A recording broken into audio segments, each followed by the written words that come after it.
komiker och kvällens sista komiker, Damiani!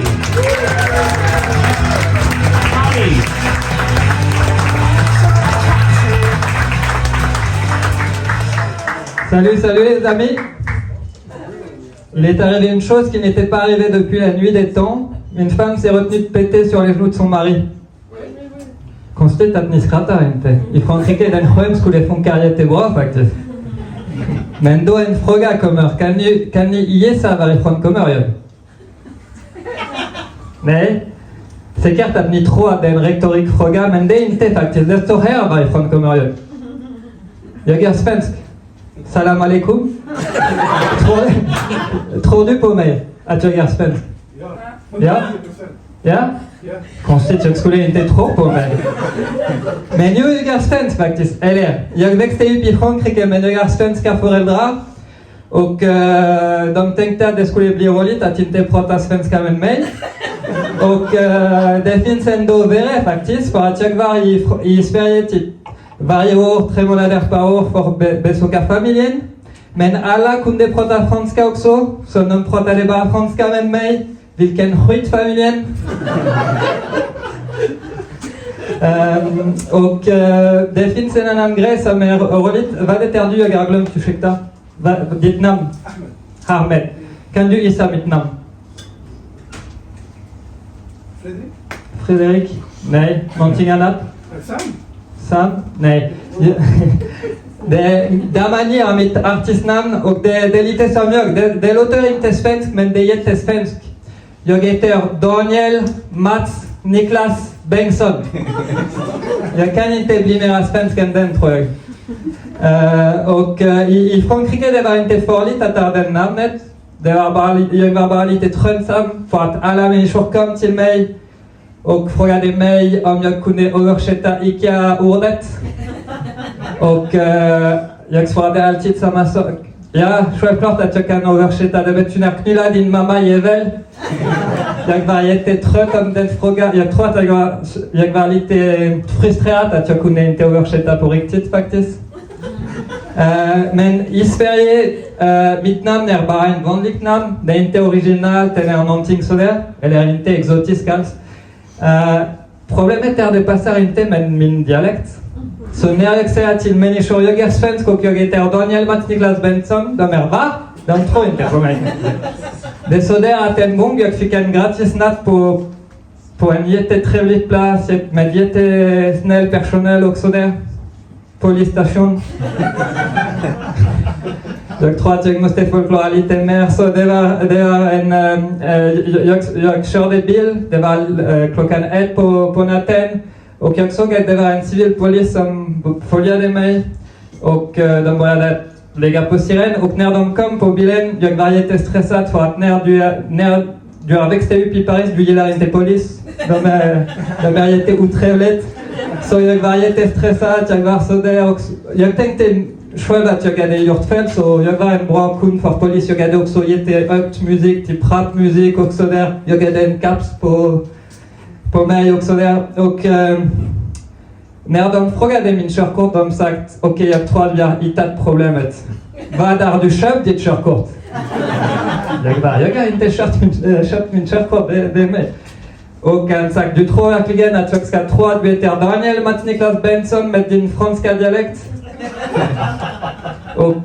Och sen han sagt till hans kollega, han är en komik eller hur? Och jag bara, ja, gör du det? Har du sett mig på YouTube? Jag trodde att jag var känd. Han var inte glad alls faktiskt.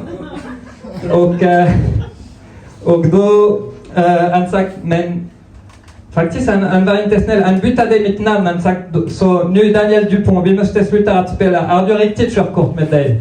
Jag var, men är du stupid? Du har mitt körkort från 5 minuter i händerna. Han gillade inte den, så jag följde dem i polisstation. Men en annan problem med min dialekt är ibland jag blandar ihop ordet, så jag hjälper inte människor att förstå mig. Så det finns 2 ord som jag blandar ihop hela tiden. Det snarkar och runkar. Jättekonstigt, det betyder inte samma sak. Och det så där att en gång, så ibland det kan bli lite konstigt för mig för att en gång jag var på semester med kompisar och vi delade ett rum och jag kunde inte sova för att jag hade en kompisar som och jag sagt till honom, sluta att runka nu. Han bara, men jag runkar inte. Jag sagt, jo det är 3 timmar du runkar nära min öron. Det var jättekonstigt. Men det var ändå konstigare när jag var på förskolan med min dotter. Hon hade precis börjat förskolan. Och lärare började att berätta hur skulle funka på dag och sådär. Och hon sagt efter lunch, de ska sova lite, vila lite. Och jag hoppas att andra barn ska få att sova. För att min dotter runkar jättemycket. Och hon var jättechockad.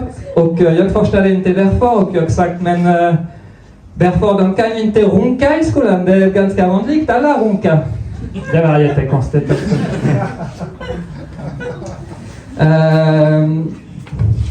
Nu ni kan välja, hur länge mera? Hur länge tid?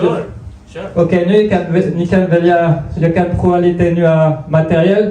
Ni kan välja, jag kan prata om min pappa som är lite speciellt. Eller jag kan prata om när jag var i sjukhus för jul det året.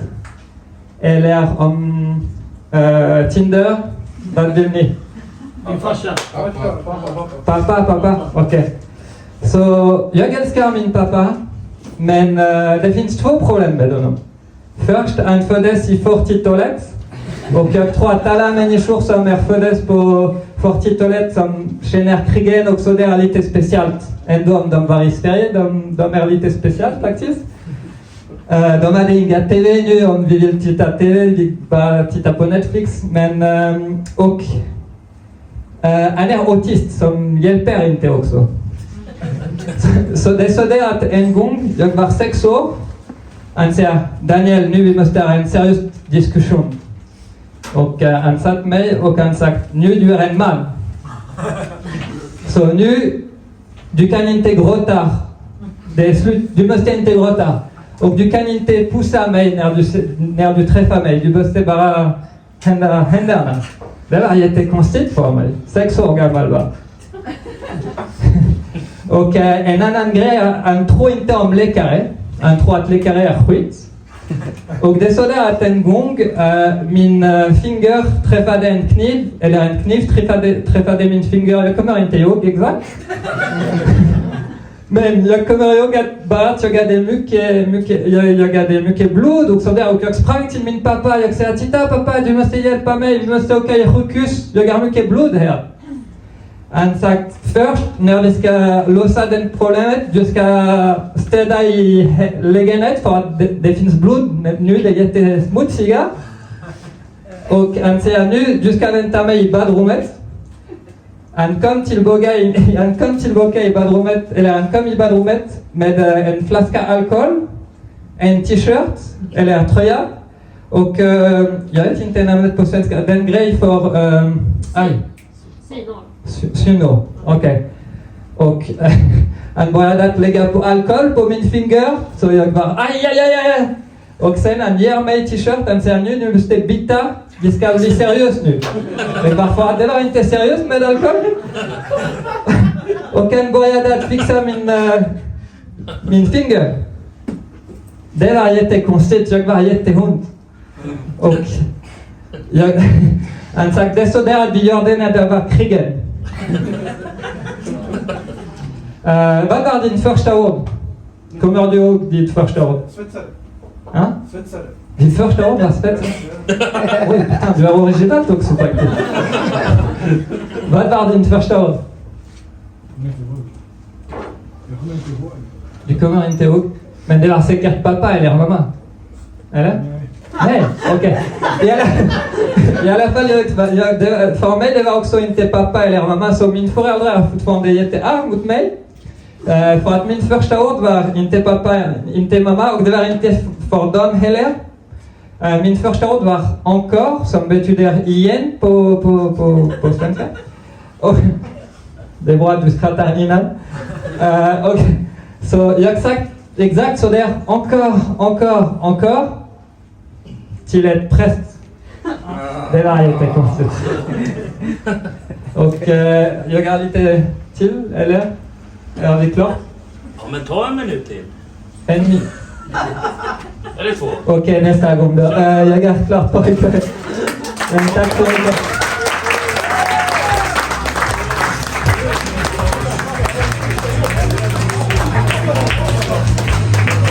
Okej. Hörrni, tack alla komiker för ikväll och tack publiken. En applåd till er.